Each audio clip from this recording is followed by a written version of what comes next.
बराह रास्त आपको लिए चलेंगे इलेक्शन कमीशन के बाहर। पीटीआई रहनुमा अली मोहम्मद खान गुफ्तगू कर रहे हैं कि वो फॉरेन फंडिंग वाला इशू तो अल्लाह ताला के करम से वो तो खत्म हो गया। सिर्फ ये सवाल अब बाकी है कि किस किस जमात में जो फंडिंग हुई है क्या प्रोहिबिटिव है कि नहीं। उसमें मैक्सिमम सजा अगर किसी जमात को होनी भी है, किसी भी जमात को, क्योंकि सबकी स्क्रूटनी होनी है, तो वो मैक्सिमम ये होगी कि अगर कोई गलत फंडिंग कहीं से आई है तो वो कॉन्फिस्केट हो जाएगी।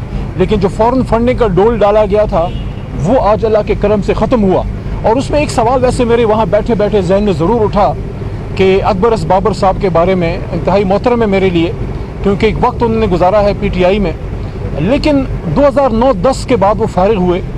तो आपका अगर अपनी पार्टी से कोई एतराज़ भी था, बसत एहतराम मैं अर्ज़ कर रहा हूँ, तो आपके इस इशू के साथ मुस्लिम लीग नून क्यों जुड़ गई और आपको उनकी सपोर्ट की ज़रूरत क्यों पड़ी या उनको आपकी? क्योंकि अगर कोई गिला था तो अपनी पार्टी से था। जो आज सुप्रीम कोर्ट ने, जो आज ये बात हुई है कि सुप्रीम कोर्ट ने कहा है कि फॉरेन फंडिंग का तो इशू ही नहीं है, लेकिन वो मुस्लिम लीग नवाज और वो पीपल्स पार्टी जिसके खिलाफ आप तरीके इंसाफ में नबर्द आजमात है, उनकी करप्शन के खिलाफ सवाल ये उठता है कि अगर अपनी पार्टी से गिला है भी तो क्या आपका वो स्टैंड आज ख़त्म हो गया मुस्लिम लीग नवाज के खिलाफ और पीपल्स पार्टी के खिलाफ कि मुस्लिम लीग नवाज के लोग और वो सारा आपको इसमें सपोर्ट करते हैं? आपके लिए लम्हा फिक्रिया ज़रूर है अकबर साहब। बाकी आपके जो सवालात हैं उसके जवाबात हमने दे दिए। सबसे बड़ा जो इल्ज़ाम तरीके इंसाफ पे था कि आपने अपने अकाउंट्स की डिटेल नहीं दी। अल्लाह ताला के करम से सब अकाउंट की डिटेल तरीके इंसाफ जो है वो जमा कर चुकी है, लेकिन अब वो कहते हैं कि लेने के देने पड़ गए। आज हमारी उस दरख्वास्त पे हीयरिंग हुई है जो मैं समझता हूँ बहुत तारीख साज है। हमने 2020 में एक दरख्वास्त जमा की, ये 1 दिसंबर 2017 पर सुप्रीम कोर्ट ऑफ पाकिस्तान की एक जजमेंट आई थी हनीफ अब्बासी वाली केस में। हमारा पिटिशन, हमारी दरख्वास्त इलेक्शन कमीशन में ये है कि बहुत सी सियासी जमातें ऐसी हैं, अल्लाह के करम से हम नहीं हैं, हमारा सारा कुछ ऑडिटेड है, सारा कुछ ऑडिटेड है, गेजेटेड है, और वो इलेक्शन कमीशन के वहाँ उनके सारे रिकॉर्ड में हम वो पेश कर चुके हैं। लेकिन बहुत सी सियासी जमातें ऐसी हैं, बदकिस्मती से उसमें वो जमातें भी शामिल हैं जिन्होंने पाकिस्तान में हुकूमत की है। मुस्लिम लीग नवाज और पीपल्स पार्टी है, 2 नहीं 3 बार 4 बार उन्होंने, और उसमें और भी जमातें हैं, फजल रहमान साहब की भी शायद उसमें जमात शामिल है, और भी हैं जिन्होंने या तो अपने अकाउंट्स जमा ही नहीं किए इलेक्शन कमीशन में, अगर जमा किए हैं तो अनऑडिटेड हैं, और या वो जो ऑडिटर्स हैं उन्होंने उसको क्वालिफाई किया है, शक के साथ जमा किए हैं। तो तहरीक इंसाफ ये कहती है कि जो भी सियासी जमातें हों वो अपने ऑडिटेड अकाउंट्स जो हैं इलेक्शन कमीशन ऑफ पाकिस्तान में जमा करें। लम्हा फिक्रिया ये है कि वो जमातें अपनी ऑडिटेड, उन्होंने अपने अकाउंट्स जमा नहीं किए। इलेक्शन कमीशन के और आपके इलेक्शन एक्ट ये कहता है कि आपने 5 साल के अगर अपने ऑडिटेड अकाउंट्स जमा नहीं किए, आपको इलेक्शन सिंबल नहीं ग्रांट हो सकता। तो सवाल ये है कि इनको इलेक्शन सिंबल फिर कैसे ग्रांट हो गए? तो हमारा अब लिए ये है कि सिर्फ वो जमात इलेक्शन लड़े जिसने अपने ऑडिटेड अकाउंट्स तहरीक इंसाफ की तरह जमा किए हों। तो अब ये मुस्लिम लीग नवाज को, पीपल्स पार्टी को और अपोजिशन की जमातों को लेने के देने पड़ गए कि आए तो हमारी स्क्रूटनी करने थे, लेकिन यहाँ भी इनके साथ वही हो रहा है जो कतरी ख़त की कहानी थी। अब इनको यहाँ भी शायद किसी कतरी ख़त की ज़रूरत पड़े। सवाल ये है कि आपने तो तहरीक इंसाफ से पूछा, हमने तो अपने हज़ारों अकाउंट्स की डिटेल सब कुछ ऑडिट करके इलेक्शन कमीशन में जमा किया। तो मियाँ शहबाज शरीफ साहब, जनाब बिलावल भुट्टो जरदारी साहब, आसिफ अली जरदारी साहब, आप लोग अपना हिसाब किताब कब इलेक्शन कमीशन ऑफ पाकिस्तान में जमा करेंगे? बाकी एक पिटिशन हमारी और भी है जो छोटे भाई फरूख हबीब साहब ने जमा की है, वो भी मुस्लिम लीग नवाज से वही सवालात कर रहे हैं जो उन्होंने हमसे किए। हमने तो अपने जवाब दे दिया, वो जवाब कब देंगे उसके बारे में आपको अभी फरूख हबीब साहब बताएंगे। बिस्मिल्लाहिर्रहमानिर्रहीम। जैसा कि आपके इल्म में है कि जिस तरीके से नून लीग ने हमेशा जालसाजी की है, जिस तरीके से हमेशा इन लोगों ने इस मुल्क के अंदर मनी लॉन्ड्रिंग की है, टीटीओ का कंसेप्ट मुतारफ़ करवाया है, और जिस तरीके से शहबाज शरीफ के अकाउंट्स के अंदर बेनामी लोगों ने पैसे जमा करवाते रहे हैं, इसी तरीके से PMLN ने अपने पार्टी अकाउंट्स को मनी लॉन्ड्रिंग के लिए इस्तेमाल किया है। उसी तरीके से जब इनसे पूछते हैं कि ये जो रकम 5 करोड़ रुपये आया है ये कहाँ से आई है, तो ये कहते हैं कि वो शख्स मर चुका है। अब इनसे सवाल ये पूछें कि इनके अकाउंट्स के अंदर जिस तरह जाली अकाउंट्स में मुर्दों के नाम के ऊपर अकाउंट से, तो इनके अकाउंट्स में जो है वो मुर्दे पैसे जमा करवा के जा रहे हैं, ये जवाब देते हैं ये स्क्रूटनी कमेटी को। ना इनके पास 2 करोड़ की रकम का हिसाब, ना इनके पास 10 करोड़ की रकम का हिसाब, और ना ही इन्होंने अपने अखराजात जो कहते हैं कि हमने मीडिया को इतने करोड़ रुपए अदा किए, ना उसके अखराजात का कोई हिसाब है, ना ही ये शनाख्ती कार्ड देने को तैयार हैं। जब शनाख्ती कार्ड पूछेंगे तो इनको तफसीलात देनी पड़ेंगी कि किस शख्स ने ये पैसे जमा करवाए। अगर उस शख्स ने पैसे जमा करवाए तो क्या वो शख्स जो है वो फॉरेन नेशनल है, क्या वो शख्स कोई कंपनी है, क्या वो कानून की खिलाफ वर्जी हुई है उसके अंदर, वो रिकॉर्ड हमेशा की तरह देने को ये तैयार नहीं है। तो इन्होंने अपनी उस रवायत को जो है वो बरकरार रखा हुआ है जो कि इनका वतीरा है हमेशा से। हमारा इनसे बिल्कुल एक सादा सा मुतालबा है कि आप जो सुप्रीम कोर्ट की डायरेक्शंस हैं उसके मुताबिक जो है वो आपके अकाउंट्स की भी जांच पड़ताल होनी है। इनसे सवाल पूछो कि भाई आप अपने अकाउंट्स का हिसाब दें, तो इनको पीटीआई के अकाउंट्स याद आ जाते हैं। और भाई आप अपना हिसाब तो दें, आपने क्या किया माजी के अंदर कि आप लोग जो हैं जो करप्शन का पैसा, जो मनी लॉन्ड्रिंग का पैसा, उसको वाइट किया है इन्होंने अपने पार्टी अकाउंट्स के ज़रिए इस्तेमाल करके।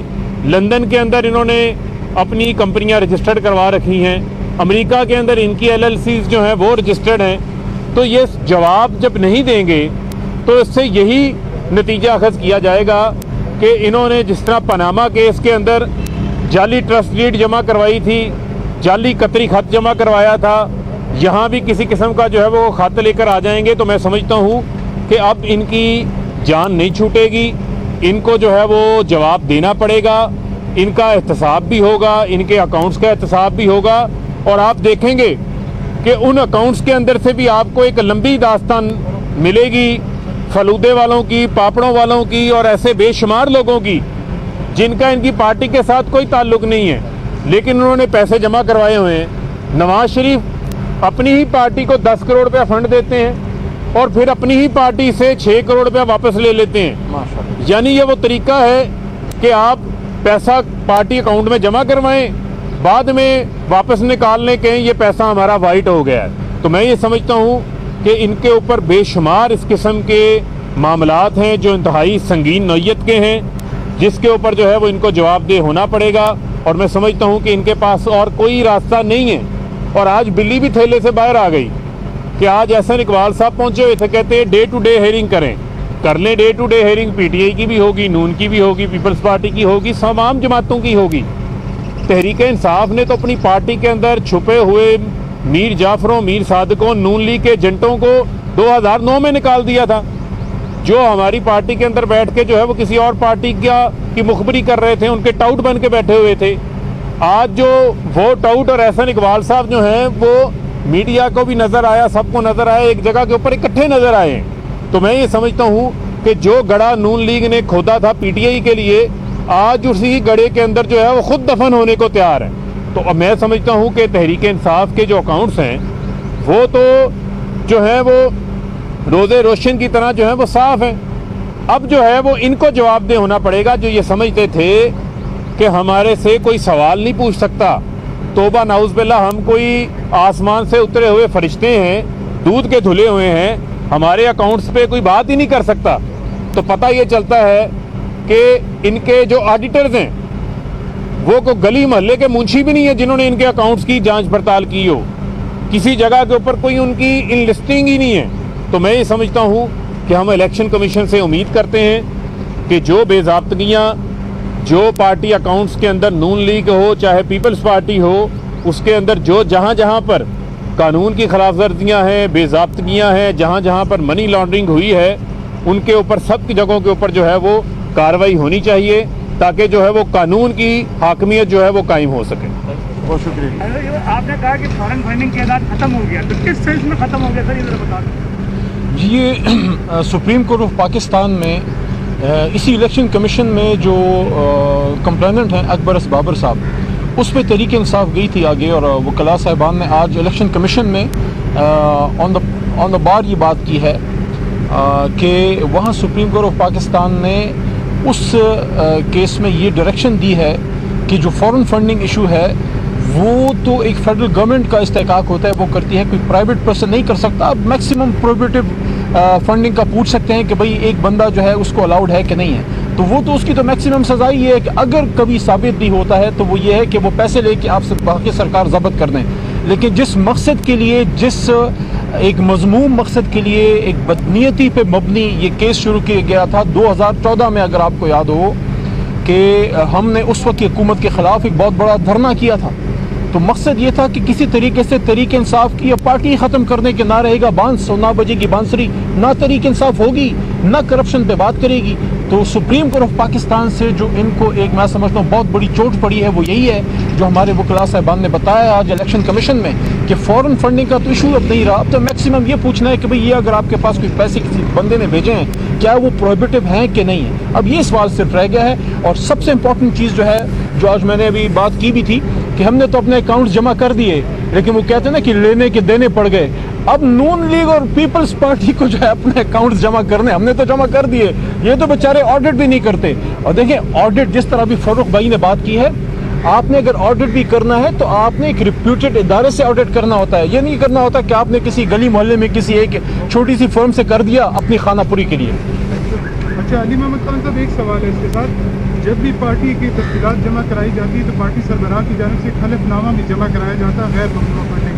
अगर किसी की वो फंडिंग जब्त कर ली जाती है तो क्या वो हलफनामे की कार्रवाई हो सकती है? आप अपील भी है। देखिए इसमें मैं आपने अच्छा पॉइंट रेस किया है, वो मेरे से शुरू में भूल गया। हमने जो दरख्वास्त जमा की है उसमें दो और बड़ी इंपॉर्टेंट चीज़ें हैं कि आप जो अपने अकाउंट जमा करते हैं, मुस्लिम लीग नून और पीपल्स पार्टी, मौलाना फजल रहमान साहब, इन जमातों से सवाल है ENP से कि एक तो आपने ऑडिट जमा नहीं किए, एक तो जमा ही नहीं किए। अगर जमा किए हैं तो ऑडिट नहीं किया, अगर ऑडिट भी किया है तो क्वालिफाइड का क्या मतलब होता है कि उस पर ऑडिटर की ऑब्जर्वेशंस हैं। लेकिन उसमें एक और भी चीज़ है, जो हमारी अल्हम्दुलिल्लाह एजुकेटेड लोगों की जमात है, हमारा PTI का वर्कर पैसे इकट्ठे करके जो है हमारे फंड में जमा करता है। सवाल इनसे ये है कि हमारे तो जो हमने अकाउंट्स जमा किए हैं वो हमारे चेयरमैन साहब के दस्तखत से जमा किए गए हैं। आपके अकाउंट्स पार्टी चेयरमैन या पार्टी प्रेसिडेंट के दस्तखत के साथ जमा क्यों नहीं किए गए? नंबर 1। नंबर 2, आपके डिक्लेयर्ड जो है बैंकर डिटेल्स नहीं है। जो नून लीग पीपल्स पार्टी वगैरह ने अकाउंट्स जमा किए हैं उसमें बैंकर डिटेल्स नहीं है। हमारी पिटिशन का एक इंपॉर्टेंट हिस्सा है कि एक तो आपके चेयरमैन ने या प्रेसिडेंट ने, पार्टी प्रेसिडेंट ने दस्तखत नहीं किया, आपके बैंकर्स डिटेल नहीं है, अकाउंट सिरे से जमा नहीं किए, अगर जमा किए हैं तो ऑडिटेड नहीं है, अगर ऑडिटेड भी हैं तो उस पर ऑडिटर्स की ऑब्जर्वेशन है, उनकी शिकायत है। बहुत शुक्रिया जी। PTI के रहनुमाओं की मीडिया से गुफ्तगू जारी थी जिसमें कहा गया अली मोहम्मद खान की जानिब से कि फॉरेन फंडिंग का केस अल्लाह के करम से खत्म हो गया है, अब मुखालिफिन को लेने के देने पड़ गए हैं। उनकी जानिब से कहा गया कि शहबाज शरीफ, बिलावल भुट्टो अपना हिसाब किताब इलेक्शन कमीशन में कब तक जमा कराएंगे। शामिल करेंगे न्यूज अब।